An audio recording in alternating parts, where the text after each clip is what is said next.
हाय दोस्तों, Buxar GS academy में आप सभी का स्वागत है।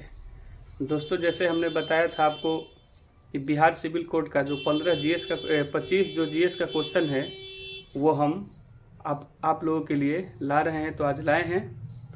तो देखिए, यह जो है ना 2016 में इसका एग्ज़ाम लिया गया था। 9 सितंबर 2016 को बिहार सिविल कोड का एग्ज़ाम था, वो लिया गया था। उसमें 25 क्वेश्चन जीएस का था, बाकी 100 नंबर का क्वेश्चन था और 100 क्वेश्चन था। तो उसी में से 25 जो है जीएस का क्वेश्चन है। तो वही जीएस का क्वेश्चन हम आप लोगों को बताने वाले हैं कि वो कौन कौन सा है और किस किस क्षेत्र से पूछा गया है। और इसको यदि हम अच्छे से समझ लेते हैं ना, तो उसका एग्ज़ाम देना, जो अभी फ़िलहाल में उसका फॉर्म भरा जा रहा है और एग्ज़ाम आने ही वाला है 2-3 महीना में, तो हम इसको अच्छी तरह से कर पाएंगे। तो देखिए, पहला क्वेश्चन पूछा गया था, मेक इन इंडिया कब लॉन्च किया गया था। मेक इन इंडिया कब लॉन्च किया गया था। तो मेक इन इंडिया है ना, वो सितंबर 2014 को लॉन्च किया गया था। सितंबर 2014 में लॉन्च किया गया था। ये आपको याद भी होना चाहिए कि हमारे देश के यशस्वी प्रधानमंत्री श्री नरेंद्र मोदी जी 2014 में ही प्रधानमंत्री बने थे। और देखिए, दूसरा क्वेश्चन है ना, वो है कि ऋग्वेद में किस जानवर को अधन्य कहा गया है। अधन्य का शाब्दिक अर्थ यहाँ पर होता है कि न मारने योग्य वाला जो पशु है वह कौन सा है। तो यह बात ऋग्वेद से पूछा गया है। यह प्रश्न जो है प्राचीन भारत के जो इतिहास है उसे क्वेश्चन पूछा गया है। तो वह है गाय। गाय को न मारने योग्य वाले पशु में रखा गया है, यानी कि जो गाय को मारता था वह अपराध की श्रेणी में आता था। और आगे क्वेश्चन है, किस देश को चीनी का कटोरा कहा गया है। तो देखिए, यह क्वेश्चन सबसे आसान है, बहुत बार परीक्षा में पूछा गया है कि किस देश को चीनी का कटोरा कहा जाता है। तो चीनी का कटोरा किस देश को कहा जाता है, तो वो है क्यूबा। क्यूबा देश को चीनी का कटोरा कहा जाता है।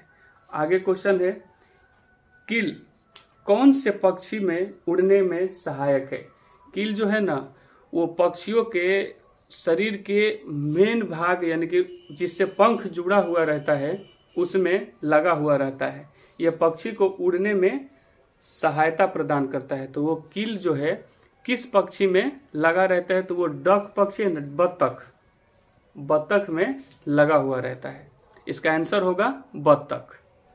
आगे क्वेश्चन देखते हैं, मुख्यमंत्री के कर्तव्य के बारे में कौन सा अनुच्छेद में संबंधित है, या कौन सा अनुच्छेद संबंधित है। तो मुख्यमंत्री के कर्तव्य के बारे में अनुच्छेद 167 जो अनुच्छेद है, इसमें मुख्यमंत्री के कर्तव्य के बारे में बताया गया है। आगे क्वेश्चन है, सबसे तेज मेमोरी कौन है। देखिए, उसमें बहुत सारा ऑप्शन दिया हुआ था, तो ऑप्शन के अकॉर्डिंग हम आपको बता रहे हैं कि सबसे जो तेज मेमोरी है वह है कैश मेमोरी है। जो कैश मेमोरी है वो ऑप्शन में दिया गया था, वो ऑप्शन के अकॉर्डिंग हम आपको बता रहे हैं कि ऑप्शन के अकॉर्डिंग जो है सबसे तेज मेमोरी कैश मेमोरी होती है। आगे देखते हैं, मानव शरीर में कौन सा चीज नहीं बनता है। तो ऑप्शन में बहुत सारा दिया गया था, जिसमें मानव शरीर में विटामिन नहीं बनता, यह बाहर से ही लेना पड़ता है। आगे क्वेश्चन है, किस ग्रह के पास कोई उपग्रह नहीं है। क्वेश्चन है, किस ग्रह के पास कोई उपग्रह नहीं है। तो उपग्रह बुध और शुक्र के पास नहीं है। तो इसमें क्वेश्चन में बुध नहीं दिया गया था, तो हम इसका आंसर शुक्र को दे देंगे। फिर से समझ लीजिए, किस ग्रह के पास कोई उपग्रह नहीं है। तो मात्र 2 ही ऐसे ग्रह हैं जिसके पास कोई उपग्रह नहीं है। कौन कौन सा। एक बुध हो गया जो सूर्य के सबसे निकट है, और एक हो गया शुक्र जिसको पृथ्वी की भगिनी के नाम से भी जाना जाता है। सबसे गर्म ग्रह भी है। तो इन दोनों के पास कोई उपग्रह नहीं है। पृथ्वी का हमारा एक उपग्रह है जो चंद्रमा है। आगे क्वेश्चन देखते हैं। भारतीय रेलवे का जोन कौन सा सबसे छोटा है? तो देखिए इसमें बहुत सारा दिया गया था, लेकिन इसका आंसर होगा ना कलकत्ता मेट्रो जोन है। तो ये मेट्रो नहीं है, ये कलकत्ता जोन जो है, जो ऑप्शन में दिया गया था वो सबसे छोटा जोन है। आगे है, कह रहा है कि क्वार्टर जाइट जो है किससे प्राप्त होता है? तो वो है बलुआ पत्थर सैंड स्टोन जिसको इंग्लिश में कहा जाता है, उससे प्राप्त किया जाता है। आगे है, अरिहंत क्या है? आगे क्वेश्चन पूछा गया है कि अरिहंत क्या है? तो उसका आंसर होगा पनडुब्बी, सबमरीन यानी पनडुब्बी है अरिहंत। आगे चलते हैं। कपास के लिए कौन सी मिट्टी अच्छी मानी जाती है? तो कपास के लिए सबसे अच्छी मिट्टी मानी जाने वाली कौन सी है? वो है काली मिट्टी।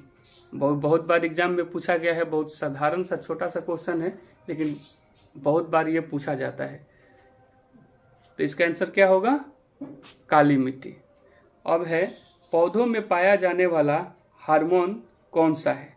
पौधों में पाया जाने वाला हार्मोन कौन सा है? तो वह हार्मोन है जिब्रेलिन। जिब्रेलिन जो है वो पौधों में पाया जाने वाला हार्मोन है।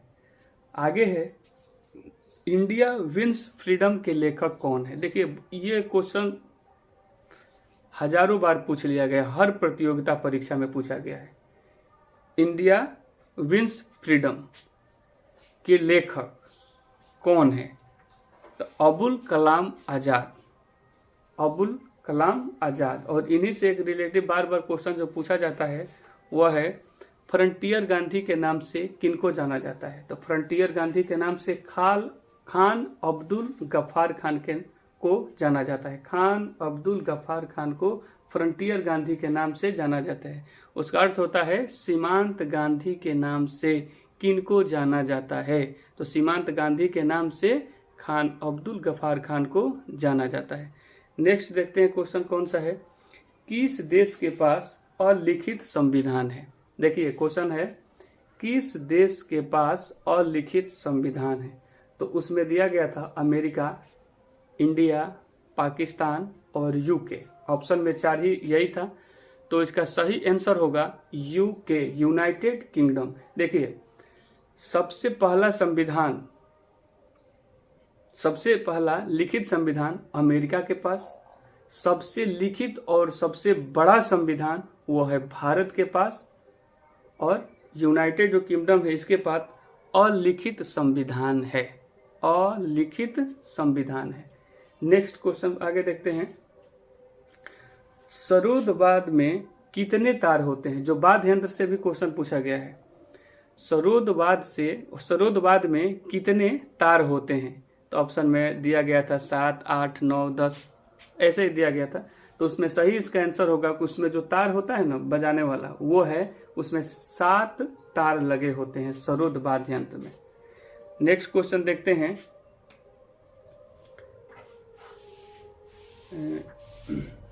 मध्य प्रदेश हाई कोर्ट का मुख्यालय कहाँ है?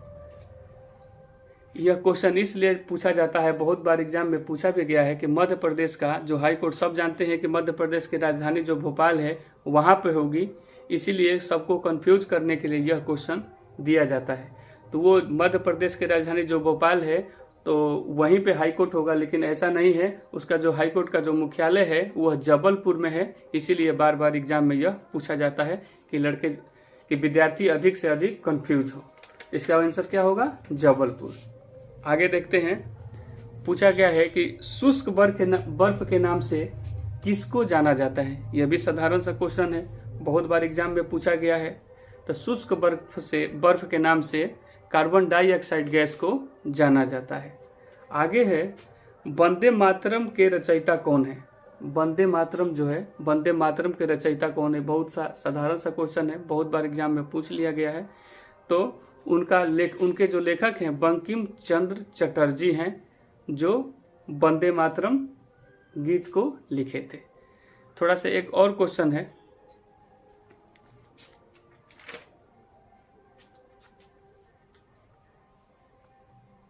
ल्यूमेन किसका मात्रक है। एगो क्वेश्चन है भौतिकी से, फिजिक्स से, कि ल्यूमेन किसका मात्रक है। तो ल्यूमेन जो है ना वो ज्योति फलक का, ल्यूमेन का ऐसा, ल्यूमेन किसका मात्रक है तो ज्योति फलक्स का। बस यही एक क्वेश्चन छूटा हुआ था। और बाकी 21 क्वेश्चन के बाद बाकी जो 4 क्वेश्चन है वो उस समय 2016 के करेंट अफेयर से संबंधित है। तो वो कोई ज़्यादा बड़ा मतलब क्वेश्चन नहीं है। इस समय का जो हम लोग करेंट अफेयर की तैयारी करते हैं तो हम आसानी से उस 4 क्वेश्चन को आसानी से तैयार कर लेंगे। आई होप कि आपको बहुत अच्छा से यह समझ में आया होगा। इसी तरह आगे हम नेक्स्ट वीडियो भी लाएंगे जो इससे भी और बेहतर आप लोगों के लाभ के लिए होगा। तो धन्यवाद और थैंक यू। और आप लोग अधिक से अधिक इसको लाइक और शेयर और सब्सक्राइब कीजिए ताकि जितने अधिक जनसंख्या में विद्यार्थी जुड़ेंगे लाभ उन्हीं को होने वाला है। धन्यवाद।